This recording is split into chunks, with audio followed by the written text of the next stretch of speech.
My mother was a domestic helper for a wealthy family, trusted by the employers and allowed to have her child study alongside their young master. My younger sister once told me, as the older sister, I shouldn't compete with her. So, she fulfilled her wish to attend the aristocratic school, while I continued at a regular school. The following year, just as I was about to graduate from university, my sister died abroad. Her body was riddled with wounds from torture. As we received her lifeless body, grief consumed me. But fate had other plans. In the midst of my sorrow, I got into a car accident. When I opened my eyes again, I was back at the day everything was decided. This time, without hesitation, I chose to become the young master's study companion.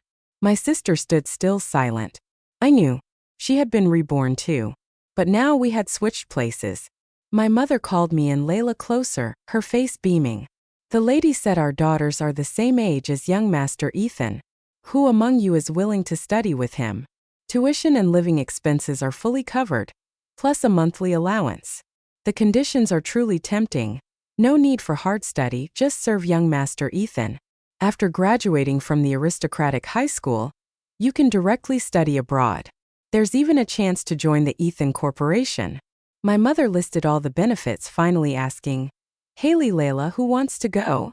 Layla, who was usually mischievous, loving comfort, hating hardship and tired of studying, fell strangely silent. In the past life, as soon as she heard this, she couldn't sit still, waving her hand excitedly. I'll go. I'll go. Then she acted coy with me.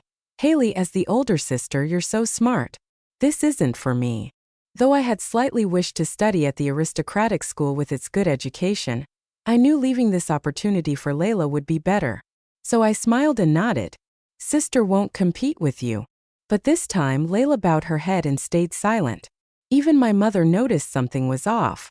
Layla, what's wrong? I thought you grabbed this chance. Layla forced a smile. I'm lazy and often speak rudely. I'm not suitable to serve young master. Let sister go instead. I am sure she had been reborn too. My mother thought for a moment, then turned to me. Haley, do you want to go? I calmly replied, I'll go. Layla turned to look at me, her eyes flickering strangely. Sister, you've always loved me. After deciding who would go, my school transfer procedures were quickly processed. As the lady wished, I moved into the villa to live with Ethan. Ethan, only 15, wasn't fully mature yet, but the arrogance of a spoiled young master was already evident.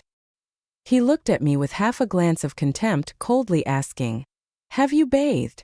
I immediately understood. He disliked my tan skin. In the past life, Layla had also endured such words, which deeply hurt her.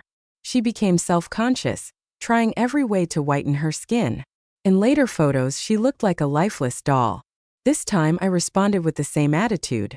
The apartment complex had a water outage last night. I haven't bathed. Ethan wrinkled his face. Disgusting. If you haven't bathed, don't come near me. I shrugged. All right, I'll bathe first. As I brushed past him, the butler escorted me upstairs, reminding me, Young master prefers cleanliness. Remember to bathe daily. I politely replied, Thank you, Uncle Tom, for reminding me. I'll remember. Dinner was just me and Ethan. His parents were rarely home, wanting someone to keep him company. Ethan looked at me with discontent, glancing sideways every time he raised his head. I pretended not to notice, focusing on my meal. Suddenly, a loud clang echoed through the dining room. Ethan had thrown his chopsticks on the table. The butler stood by, sweating nervously. I, however, kept my head down. The taste of the food was truly good. This young master, spoiled since childhood, had never met anyone as thick-skinned as me. No matter how he tried to suppress me, it didn't affect me. So he lost control. Pig. Just knows how to eat. His tone was both annoyed and mocking. I finished the last bite, wiped the corners of my mouth with a napkin, then slowly replied, Young master, we're in our growth years. Eating more helps us grow taller. You're already quite tall. Ethan couldn't hold back anymore, shouting, Get out!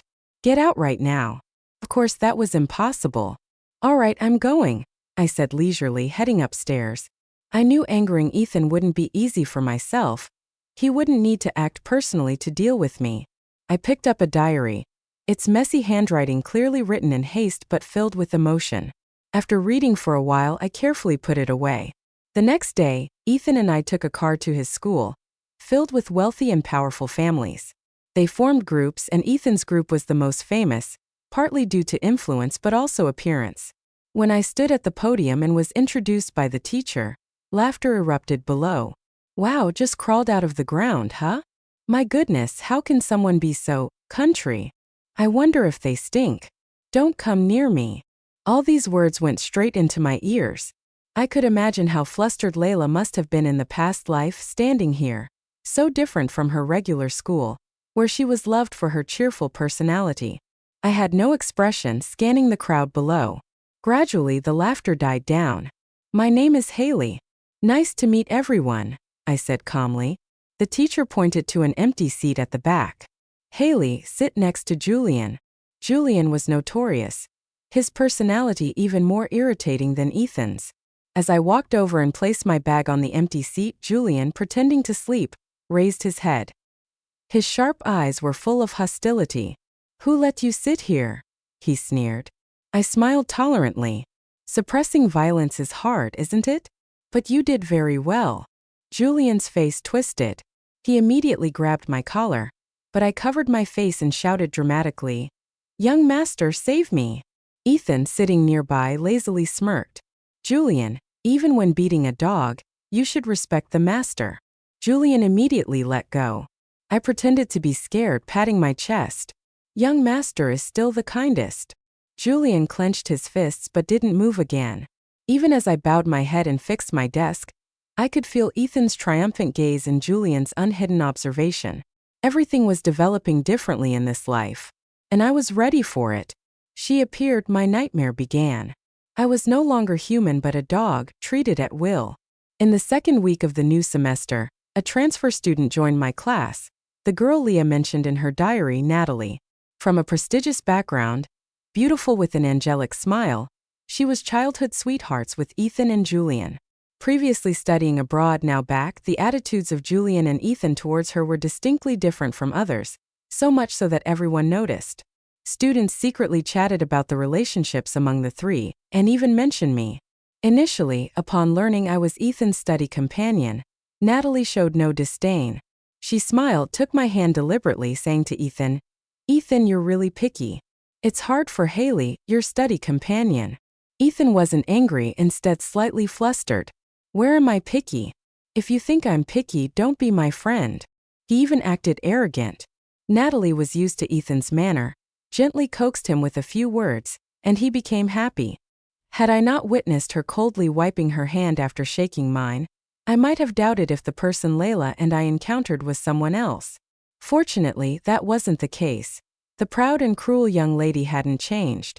During the sports day, I was suddenly signed up for a 30,000 M race, clearly someone playing dirty. The PCL class representative sneered. This list can't be changed anymore. You'd better train during this time. I quietly observed the class's expressions. Some worried for me, but most were just waiting to see the drama. In the past life, Layla was also signed up like this.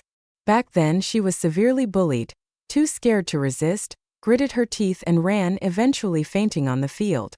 No one took her to the infirmary. It was the school doctor who found and helped her in time. This life, it's my turn. My only sensitivity is for Lila. With others, I always maintain an indifferent attitude. My young master stood up, loudly calling towards Ethan sitting above. Young master! Young master! Young master! Ethan, chatting with Natalie, was displeased and turned around. What's the matter? I was signed up for a 30,000 M race. I can't run it. I'll probably die after finishing. Young master, think of a way to help me. I said this very naturally. Ethan and Natalie were stunned. In the end, I didn't have to run the 30,000 M because of Ethan's words. If you don't run, then don't. The PCL class representative had to scratch my name off the list. Julian, sitting nearby, coldly mocked. Bookworm, what are you going to do? Are you going to hit me? Why would I hit you? Then forget it. Julian was so angry he gnashed his teeth, flipping through his book, causing a loud noise throughout the class. I knew Natalie was looking this way but pretended not to notice.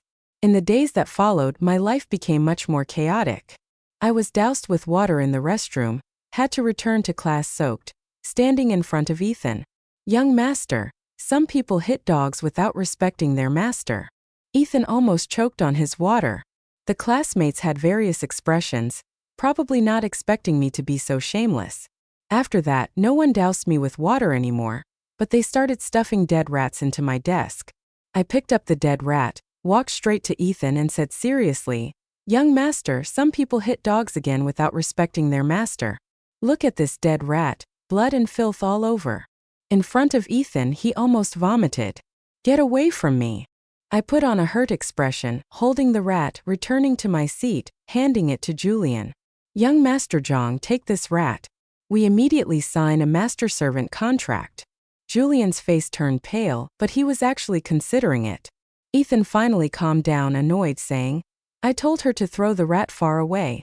Why did she come back here?" That day, no one dared to put dead rats in my desk anymore. But the pranks didn't stop. They escalated to framing me. A girl from another class lost a valuable gold bracelet. The school immediately checked the security cameras and found I had passed by her. She immediately reported it missing in class, so the security guard and teacher ransacked my desk. Sure enough, they found the gold bracelet inside. Everyone looked at me as expected, as if my poverty meant I must have stolen it. The teacher sighed in disappointment. "Man, Haley, don't lose hope. Just send the bracelet for fingerprint testing." A sentence made the girl panic, fumbling for words. She must have worn gloves while stealing. I shrugged calmly. "Bring out the evidence, young master." "Young master, someone is keeping quiet again." Ethan frowned, walking over, his voice weary. "Investigate thoroughly." "It's not her." The girl wanted to say more, but Julian coldly interrupted. "At most, she only stole some fruit from the cafeteria to eat, that's all. I didn't a little while ago because it was delicious. I wanted more."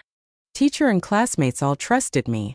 I looked at Natalie, her cold face smiling innocently in the crowd. In Layla's diary, the biggest turning point was Ethan's birthday party. At that time, Leah was bullied, isolated, and framed at school, struggling to survive each day. Natalie trampled on her mercilessly, showing contempt and malice. With a gentle voice and sweet smile, she forced Lila to bark like a dog at the party, not allowing her to speak human language. That was the drop that overflowed the cup, pushing Lila to despair. She mustered all her courage to ask Ethan to end their study companionship and let her go home. Ethan sneered, pulling out a video from the party. In a gentle tone, he said, "You can leave, but this video will go online. The girl who loves money imitating a dog to please the rich. Your face is clearly recorded. I remember you have a twin sister. I'm sure she won't be at peace either." At 16, Layla in despair had to concede. From then on, the humiliations became even more intense, drowning her in pain, forcing her to find ways to survive. At 18, Layla was forced to be the girlfriend of Natalie's driver, a man over 30. The driver was extremely excited when tormenting her. Leah resisted, called the police, even tried to escape. She tried every way to save herself but never succeeded. My younger sister, in those 5 years before death, suffered so much. How desperate she was before dying. Looking at the final lines of the diary, I bit my thumb fiercely to stop from crying. On her 23rd birthday, Ethan took her to a party. They forced her to drink, drugged her. All of them acted like mindless beasts while Ethan just sat in the middle watching. Haley, at that time she was in so much pain, physical pain, headache, heartache. Then she died. I collapsed at the table, crying convulsively. I didn't even notice Ethan had entered the room. He frowned. "Crying looks ugly." I bowed my head, took a tissue to blow my nose, my voice choked. "Young master, is there something? Why are you crying?" Ethan seemed annoyed. "Just because of those jokes?" I composed my emotions, trying to appear strong. "It's just that I miss home." Ethan, as if touched by something, turned and left. Before closing the door, he left a sentence. "Let Lao take you home." I was about to leave. He suddenly grabbed my wrist, pulling me off balance, and into him I panicked. Crying out, "Young Master Dan!" Ethan held me tightly, sighing helplessly. "Haley, do you know how long I've endured?" I directly and seriously asked. "Endured what? Are you in pain somewhere?" He seemed To have 1,000 words to say but in the end just smiled self-mockingly and let me go, you're too pure, I can't bear. To I take back my innocent look, looking down at the top of his head laughing. Foolishly right, I bathe every day. Finally Ethan went to club himself. I went home to rest. When I returned a nightlight was still on in the living room. I pushed open the living room door. And sure enough, Layla wasn't asleep. She was wearing headphones, completely focused on something, her long hair still damp, clearly just washed but not dried. The floor littered with scratch paper. She was pressing keys on a device that looked like an electronic keyboard. Her eyes focused, not noticing I had entered the room. I didn't disturb her, quietly retreating to my room to continue reviewing the remaining 2 documents. I knew that to achieve my goal I had to utilize all resources, as these people and industries had nothing in common with the Ethan Corporation. Ethan had reached marriageable age. The Dan and Shin families were set to merge through marriage. Dan's parents constantly urged him to quickly get engaged to Natalie, but Ethan seemed to be in a completely rebellious phase, completely ignoring this matter. Every time pressured, he would just coldly leave, slamming the door and storming off. Occasionally while working, I look up to catch his complicated gaze on me. The Shin family was no longer as powerful as before, thus they craved this marriage even more. Natalie frequently visited Ethan, even spreading engagement rumors to attract attention, pressured from both sides. Ethan's temper worsened, making the company atmosphere tense. I just did my assistant's job, not saying much but inevitably bearing the brunt of his anger. Haley, born into such a family, even your marriage can't be decided by yourself. How sad. I couldn't help but give a dry laugh. Yes, exactly. Ethan looked at me, his voice deepening. You're a log, you should be smarter, I retorted. Logically, President, I'm gold. Gold is your assistant, and you don't know it's worth calling me a log. A loud noise rang out. He angrily stormed off. Another time when Natalie came to the office and only I was there. Man, Haley, she sat on the sofa arrogantly ordering coffee. I brought her coffee. She took a small sip, smiling sweetly. You're really considerate. Still remembering my taste, she changed her tone, full of implication. No wonder Ethan can't leave you. You take such good care of him. But I feel nothing, I indifferently replied. President pays me well, she sneered, her voice full of sarcasm. Don't act naive in front of me. Do you think I don't see what Ethan feels for you? After so many years, you've become the one he loves the most. I fed confusion. I don't understand what you're saying. Natalie stood up, her gaze full of contempt. Don't pretend. Isn't it because of you that Ethan refuses to get engaged to me? I'll definitely find a way, just wait and see. I remained calm. Mission be careful. Natalie really made a big move, directly approaching Layla, giving her $1 million as a deposit, asking her to seduce Ethan in a way she thought would work. Ethan now refused to get engaged because he couldn't have me. As long as he could get someone like me, even just a substitute, he'd feel nothing was worth valuing and let go. This logic seemed reasonable, but the problem was with Lila, a person who thought about composing music every day and went crazy from lack of inspiration. Suddenly encountering Natalie knocking on the door. At first Layla was stunned, not recognizing her. When she heard her introduce herself and state her purpose, Layla immediately panicked. Memories from the past life combined with her current mental state. She immediately called the police. When I got home, the police were comforting Layla, who was still crying uncontrollably. Haley, I'm so scared.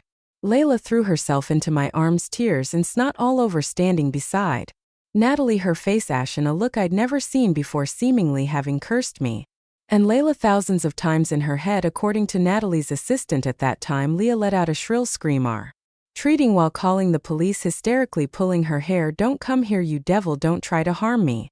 Again, the police, facing Lila, unable to communicate, were also at a loss, speaking very gently. You should take your sister for a psychological checkup. I forced a smile, nodding yes, I'll take her for a checkup. Sorry for the trouble. After seeing the police off, not long after I turned back, I heard a call. Haley, what happened? Ethan's appearance completely threw everything into chaos. The most out of control was Natalie. All the pent-up anger inside her now exploded like a bomb. Ethan, what are you doing here, coming all the way to my assistant's house? I didn't want to get involved in this argument. I hugged Ilila and returned to the room. Layla had calmed down but was exhausted from crying. She whispered, sorry for bothering you, sister. I gently wiped her face. I'm the one who bothered you. After recounting the entire incident, Layla's eyes reneged, smiling. I told you, sister, you always live well no matter where you go, but don't think about revenge for me. As long as you're okay, I'm okay. That's enough for this life. My younger sister was always kind-hearted, always thinking of me first. Rest assured, I understand you and you know what's important. Layla shifted over and I also laid down beside Our hands clasped touching each other. I whispered, whether it's the Dan Oren family to me now, it's like an ant hitting a big tree, but we're still young. With plenty of time to resolve this. She smiled innocently. I feel very happy. Haley, you have talent in music. The songs you write are loved by many every day. I have you by my side. The only thing troubling me is how to compose better songs. This is something I never dared to dream of in the past life. She smiled brightly. Let this happiness last forever.